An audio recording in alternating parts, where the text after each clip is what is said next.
Disabled justice here, lacking equality and justice for the disabled within the legal system. My name is Daniel Borsati. I am not an attorney. There is an old saying, one picture can say 1,000 tales. I stated last time I would show some pictures. These pictures are for the purpose to show the public how a person can go through transformational changes. Don't you think that the judge should have considered my state of mind that I was in at the time the Niners entered into an agreement with me? One doesn't get this way overnight. 2000, men of martial arts, this is what I looked like. I was physically, mentally, and emotionally sound. Practically able to leap tall buildings at a single bound. But not quite. Then the accident happened. This picture was done in August of 2003. You can start to see the transformational changes. In about 2006, when the Niners absconded my money, this is what I looked like. 240 pounds, physically, mentally, emotionally distraught. After the San Luis Obispo Police Department sent their squad after to beat me up, they took pictures of what they did.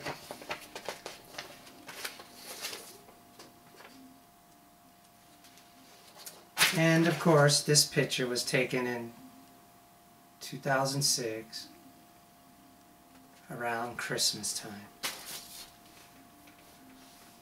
What has happened to our judicial system? When Honest Abe was practicing law, the word attorney meant something really special. Nowadays, it seems to be a really bad word. Lawyers seem to be of a different race compared to years gone past.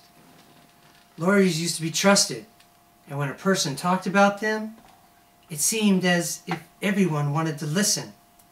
Now people laugh and tell jokes more than I can count. As I stated before, not all attorneys are the same. However, it seems that many lawyers don't look at their clients anymore with respect. It is as if they don't see you as a human being just walking. They see you as a walking dollar sign. They only want to set your case up, get you all excited that they will fight for your rights, and all that truly does is set you up for a long, dragged along behind a school bus on a treacherous road to an unethical battleground within a courtroom. As long as your checks keep flowing, the attorney will keep feeding you hope, with no certain outcome, of course. Even if they know you could never win or have a very slim chance of recovering your heart's desire, or for any real justice to be served. However, you find out the real truth, you have diminished your life savings away. When we entrust our lives to people who become our caregivers instead of our caretakers, and they disregard their duties, the law is supposed to step up and take over and make things right for those who are taken advantage of, such as I was, by people like the Niner family, Santa Clarita, California. As many human beings, we cannot judge a book by its cover. However, we can see from looking back, as with myself and this poor soul who was living a nightmare, these pictures tell an entirely different story than what Scott and Robin Niner told in courtroom F46 at the trial in Chatsworth, California. For now, I will shift the topic to trying to get fairness from the justices in the post-litigation of my case. Many people say to get away from Margaret L. Oldendorf. However, she won't allow it. I went to another judgment debtor hearing to try to recover my minuscule award from Scott Niner. The Justice Oldendorf once again played her abuse of power of unethical proportion. I filed my documents as she instructed correctly, and justices stood fast in her almighty throne and began to try to discourage me from making a stand. She stated that some of my documents were not served by a marshal or a sheriff. However, I used a certified process server who has the same powers to serve. There is always a fine line that judges use in determining what side they will rule against and for. It seems that in my case, she leaned more towards the defendant, Scott Niner. I requested Scott Niner to bring his documents to corroborate his statements of assets, which he did not fill out.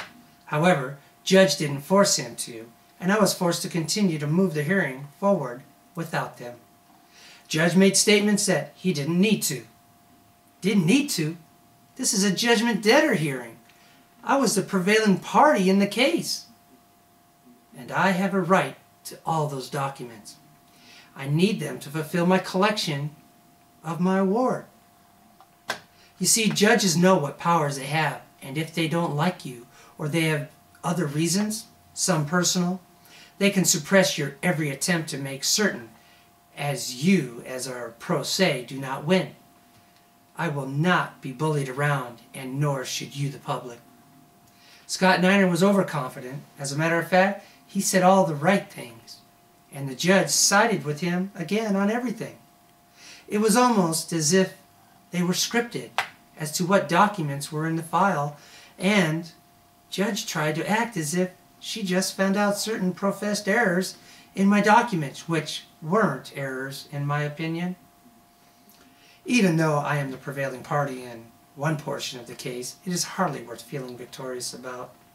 Justices Margaret L. Oldendorf made certain that after I asked questions verbally pertaining to the judgment debtor hearing and statements of assets, she closed the case. Scott Niner did not bring with him one document I requested. I insisted the judge continue to keep the case open because Scott didn't bring anything. He's made many statements under oath, all his answers pertaining to his assets, which I have a right to. Judge stated that he had 2 weeks to submit them to me, and she closed my debtor hearing, leaving me to file or refile, and she stated it on court record. Just recently I tried to refile, and I was just denied once again after I submitted all the documents with an affidavit with great cause to reinstate Scott Niner's presence in court with his physical documented proof. I did what she'd said, and after I did, she now denies me the liberty to prevail, aiding Scott Niner's attempt to file in a bankruptcy court.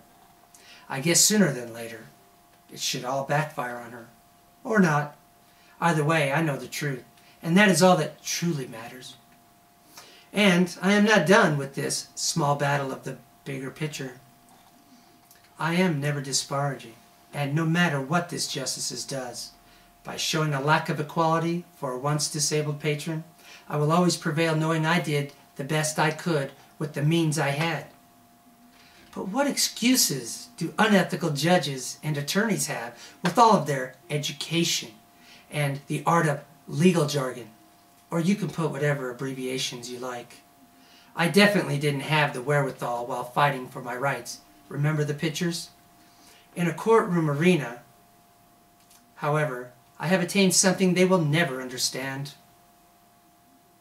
And I will not give up until I help others change a broken system which needs fixing for all disabled patrons of the United States of America. Thank you for listening. Please respond to me at DisabledJustice@yahoo.com or write to P.O. Box 800-657, Santa Clarita, California, 91380. I cordially await your responses, and thank you for listening. Good night.